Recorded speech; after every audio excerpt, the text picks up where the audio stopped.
ये है मुंशी प्रेमचंद की लिखी कहानी सुहाग की साड़ी। और इस कहानी को सहज और सरल शब्दों में आपके लिए तैयार किया है लेखक मुंशी प्रेमचंद ने। सुहाग की साड़ी आजादी के समय की कहानी है, जब विदेशी कपड़ों की होली जलाई जा रही थी। ऐसे में किसी की सुहाग की साड़ी भी जली थी। आइए सुनते हैं इस मार्मिक कहानी को, जिसका नाम है सुहाग की साड़ी। ये कहना भूल है कि दाम्पत्य जीवन की सुख के लिए स्त्री और पुरुष के स्वभाव में मेल होना जरूरी है।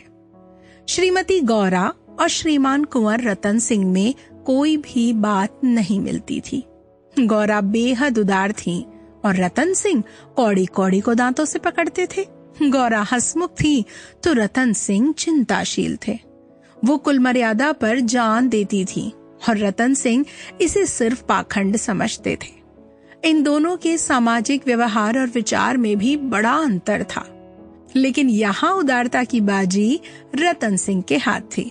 गौरा को साथ में खाने से आपत्ति थी, विधवा विवाह से घृणा थी और अछूतों के तो सवाल से भी विरोध था। रतन सिंह इन सभी व्यवस्थाओं के अनुमोदक थे। राजनीतिक विषयों में ये विभिन्नता और भी ज्यादा जटिल थी। गौरा वर्तमान स्थिति को अटल, अमर, अपरिहार्य समझती थी, इसलिए वो नरम गरम कांग्रेस, स्वराज्य, होम रूल सभी से विरक्त थी।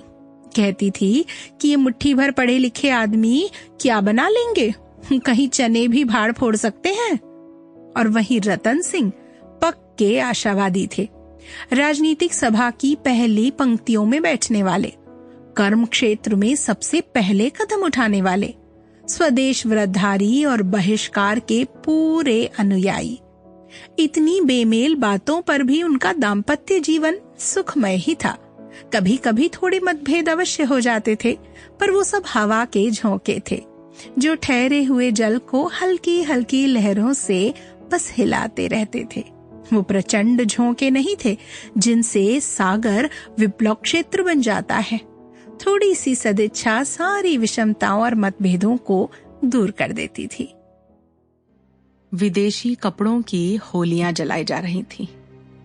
स्वयं सेवकों के दल भिखारियों की तरह दरवाजे पर खड़े होकर विदेशी कपड़ों की भीख मांगते थे, और ऐसा शायद ही कोई दरवाजा था जहां उन्हें निराश होना पड़ता हो। खद्दर और गाढ़े के दिन वापस आ गए थे। आंखों को अच्छे लगने वाले कपड़े अब आंखों को चुभने लगे थे। मलमल और तंज Sample complete. Ready to continue?